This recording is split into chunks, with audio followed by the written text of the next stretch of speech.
అది నిజమా కాదా అని కూడా డైజెస్ట్ చేసుకోవాలనే పరిస్థితిలో ఉన్నప్పుడు ఆ బైకర్కి ఒక యాక్సిడెంట్ అది కదా మెయిన్ మూలం. సో దానికి ఆ మద్యం తాగాడు, ఆ కల్తీ మద్యం తీసుకెళ్ళి ఆ బెల్ట్ షాప్ చంద్రబాబు ప్రభుత్వం నడిపిస్తోంది అంటే ఎట్లా సార్? ఏంటి ఒకసారి అనిపిస్తుంది ఇలాంటి విషయాల మీద మాట్లాడాలని, కానీ తప్పదు, ఎందుకంటే నిజం అనుకునే ప్రమాదం ఉంటుంది కాబట్టి. ఋషి గారు అందరికీ నమస్కారం అండి. సార్ నమస్తే. మీకు ఎమ్మెల్యే నజీర్ అహ్మద్ గారికి, రాయపాటి అరుణ్ గారికి అందరికీ నమస్కారం. ఏవిఎన్ వీక్షకులందరికీ నమస్కారం అండి. ఇక్కడ మొన్న జరిగిన ఘోర సంఘటన, దుర్ఘటన హృదయ విదారకం అండి. కలిచివేసింది, మనసంతా కలిచివేసింది. చాలా బాధ అనిపించింది. ఉదయం లేవగానే ఈ వార్త వినగానే ఒక రకమైన బాధ అందరినీ చుట్టుముట్టేసిందండి. అంటే ఇలాంటి బాధకి కులం కానీ, మతం కానీ, ప్రాంతం కానీ ఉండదంట బాధ రావటానికి. అంతేగా. ఇలాంటి పరిస్థితుల్లో అంటే నాకేమనిపించిందంటే, ఒక క్షణం ఆ నిలువెరలా దహించిపోతూ ఉంటే పసిబిడ్డలతో సహా యముడి మహిషపు లోహపు గంటలు ఇంత క్రూరంగా కర్కశంగా ఉంటాయా అనిపించిందట. అంతేకాకుండా సమవర్తికి అసలు జాలి దయ లేదా, ఎందుకు ఆ పసిబిడ్డల్ని మాంసం ముద్దలుగా చేసాడు అనేటువంటి ఒక రకమైన వైరాగ్యం వచ్చింది. మనిషి అన్నవాడు, మానవత్వం ఉన్నవాడు, మణిజన్మిత్రుడు ఎవడన్నా సరే ఇలాగే స్పందిస్తాడు, ఇలాగే ఫీల్ అవుతాడు. కానీ ఈ దేశంలో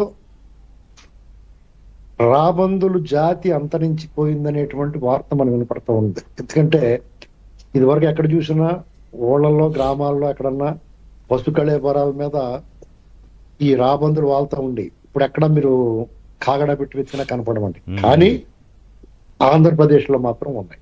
అది ఒక రాజకీయ పార్టీ రూపంలో, ఒక నాయకుడి రూపంలో ఉండి, ఎక్కడ ఏ మృతదేహం కనిపించినా, మృత కళేబరం కనిపించినా అక్కడ వాలిపోయి వాళ్ళ తాలూకు విషాన్ని చెబుతా ఉన్నారండి. చాలా దురదృష్టకరమైన విషయం. రాష్ట్రంలో రాజకీయాలు చేయొచ్చు, వాళ్ళకి నచ్చని పార్టీని విమర్శించవచ్చు, ఖచ్చితంగా వాళ్ళ విధానాలని తప్పుపట్టి వాళ్ళని మార్చుకునే వరకు ఒత్తిడి చేయవచ్చు. కానీ వీళ్ళు కులము, మతము, ప్రాంతము లేదా ఇటువంటి దుర్ఘటనల్ని, దురదృష్టకర ఘటనల్ని వాళ్ళు రాజకీయం చేయడానికి ఉపయోగించుకుని అసలు ఎంత దారుణం అంటే కులాన్ని వెతుకుతారు వెంటనే. అసలు వాళ్ళు ఎవరో, ఈ ప్రభుత్వం ఏం చేస్తుంది అనేటువంటిది మొదలెడతారు. అక్కడ స్పష్టంగా ఇది తెలంగాణ నుంచి, హైదరాబాద్ నుంచి బెంగళూరు ప్రయాణం చేస్తున్న బస్సు. అది ఒరిస్సాలో రిజిస్ట్రేషన్ అయింది. ఆంధ్ర ప్రాంతంలో ఈ దుర్ఘటన జరిగింది, యాక్సిడెంట్ అయింది. ఇక్కడ వీళ్ళు మానవత్వంతో ప్రభుత్వ యంత్రాంగం మొత్తం కదిలొచ్చిందండి. ఆగమేఘాలమే కదిలొచ్చారు. మంత్రులు, స్థానిక ఎంపీలు, ఎమ్మెల్యేలు, నాయకులు, సాధారణ ప్రజలు. ఒక అతను దారిలో పోతా ఆ కారు ఆపి అతను రక్షించడానికి ప్రయత్నం చేశాడు, రక్షించాడు. అతను హీరోగా మిగిలాడు, కథానాయకుడిగా మిగిలాడు అతను. అటువంటి మానవత్వం చూపించి సహాయం చేయడానికి ముందుకు వచ్చాడు అతను. ఇలాంటి పరిస్థితులు వీళ్ళు కల్తీ మద్యం, బెల్ట్ షాపులు అనేటువంటి పనికి మాలిన ఆలోచన ఎక్కడి నుంచి వచ్చింది వీళ్ళకి? ఇంకొకటి వచ్చి అంటాడు, ₹1,00,00,000 ఇవ్వాలి, మా జగనన్న ఇచ్చాడు. అసలు బుద్ధుందా? మధ్యాహ్నం ఎత్తారని వెళ్ళి బాబు సొమ్ము ఏమైనా పట్టుకొచ్చి ఇస్తే, నీకు అంత గొల ఉంటే నువ్వు దోపిన సొమ్ములు ఉన్నాయి కాబట్టి మీ ప్రభుత్వంలో మీరు కొల్లగొట్టేసి దారి దోపిడీ చేసి, దారి దోపిడీ దొంగల కంటే దారుణంగా హింసించి దోపిడీ చేసిన సొమ్ము పట్టుకొచ్చి మూటలు పంచిపెట్టండి అయ్యా మీరు. అసలు ఏం మాట్లాడతాను? ఏమన్నా ఒళ్ళు పోయి తెలుస్తుందా మీకు ఏమన్నా? అక్కడ జరిగింది ఏంటి? ఆ కుటుంబాలకు మీరు మానసికంగా అండగా నిలవాల్సిన సమయం అది. డబ్బు కాదు ఇక్కడ. అక్కడ ప్రభుత్వం చేసే సహాయ చర్యలకి మీరు ఆటంకాలు రాకూడదు. ఇటువంటి విమర్శలు ఎత్తాడు వాళ్ళు విధులకు ఆటంకం కలుగుతుంది, మానసికంగా ప్రభావం చూపుతుంది ఆ అధికారుల మీద. ఏం చేస్తే ఏం తప్పవుద్దు అని ఏ నిర్ణయం తీసుకోవడానికన్నా సరే ఇలాంటి ఆటంకాలు ఎదురవుతూ ఉంటాయి. ప్రతి దానికి కూడా అసలు వీళ్ళు ఏమంటారు, వీళ్ళు విమర్శలు ఒక రకంగా ప్రభుత్వం కూడా చాలా అప్రమత్తంగా ఉంటుంది వీళ్ళ విషయంతో. ఎందుకంటే ఈ అసలే పావులు, కుబసం విడిచిన నాగులు, విషం నిండా, తిత్తుల నిండా విషం నింపుకున్న మనుషులు వీళ్ళు అని చెప్పి ప్రతి అంశంలోని ప్రభుత్వం చాలా అప్రమత్తంగా ఉండాల్సి వస్తుంది.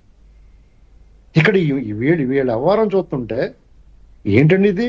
ఆ పిల్లోడు, అతని స్నేహితుడు ఇద్దరు మద్యం సేవించారు. లైసెన్స్డ్ షాపులో తీసుకున్నారు 2 సార్లు. తర్వాత అది యాక్సిడెంట్ అయింది, దాని వివరాలు పూర్తిగా వచ్చినాయి. ఆ ఎర్రిస్వామిని తర్వాత విచారణ చేస్తే మొత్తం జరిగిందంతా చెప్పాడు అతను. ఈ లోపల కంగారా పోలీసులు దర్యాప్తు చేసే అవకాశం ఇవ్వాలా? మరి వీళ్ళ హయాంలో వీళ్ళు ఎలా ఎలగబెట్టారు? నాకు ఒక ఇన్సిడెంట్ జరిగింది కాబట్టి దాని విమర్శలు వచ్చినాయి కాబట్టి మనం మీరు ఎలా చేశారు అని అంటాం అనేటువంటిది మనకి కూడా ఇబ్బందికరమైన విషయమే. కానీ వాళ్ళంత నిస్సిగ్గుగా, అసలు సిగ్గే లేదు ఈ మోకాలకి. ఏం మాట్లాడతారంటే ఒక్కొక్కడు మంత్రి చేశారు, ముఖ్యమంత్రులు చేశారు, ఎమ్మెల్యేలుగా ఉన్నారు. అసలు మణిజ్యానం ఎత్తిన మాటలేనండి అయ్యి. అక్కడ ఆ కుటుంబాలు ఎలా రోధిస్తా ఉన్నాయి. ఆంధ్రప్రదేశ్ ప్రభుత్వం వెల్ డన్ అండి. ఈ విషయంలో జరిగిన దురదృష్టకర ఘటనే, హృదయ విదారకమే. కానీ ఆ అనంతరం జరిగిన తీసుకున్న చర్యలు కానీ, సహాయక చర్యలు కానీ ఏదైనా సరే వెల్ డన్ అండి ఆంధ్రప్రదేశ్ ప్రభుత్వం. ఈ విషయంలో మనం ఖచ్చితంగా మెచ్చుకోవాలి. ఇక్కడ మనకే ఒక హిస్టరీ ఉంది.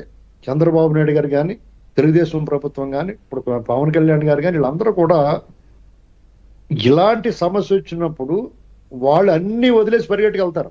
గజేంద్ర మోక్షంలో శ్రీకృష్ణుడు ఎలాగైతే పరిగెత్తుకెళ్తాడో భక్తుని కాపాడడానికి అన్నట్టుగా వీళ్ళు ఆ రకంగా ప్రయత్నం చేస్తారు. మనం ఈ విషయంలో ఎప్పుడో తప్పు పట్టలేడు.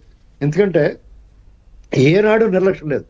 హుదూద్ తుఫాన్ వచ్చి ఉత్తరాంధ్ర ప్రాంతం అతలాకుతలం అయిపోతే ఈ జగన్మోహన్ రెడ్డి అని ఆయన అక్కడ ఉన్నాడు, ఆయన యాస్పిరెంట్, అప్పుడే ఎలక్షన్ లో గెలిచి మళ్ళా గెలవడం కోసం ప్రయత్నాలు చేస్తా ఉన్నాడు. మీకు తిత్లీ తుఫాన్ వచ్చినప్పుడు ఇతను పాదయాత్ర ముగింపు దశలో ఉండగా విజయనగరంలో ఉన్నాడు. ఉత్తరాంధ్రలో శ్రీకాకుళం అల్లకొల్లం అయిపోయింది. కనీసం తొంగి కూడా చూడలేదు ఇతను. ఈ బెల్ట్ షాపులు అంటారు. మీకు ఇక్కడ ఒక విషయం చెప్తున్నానండి.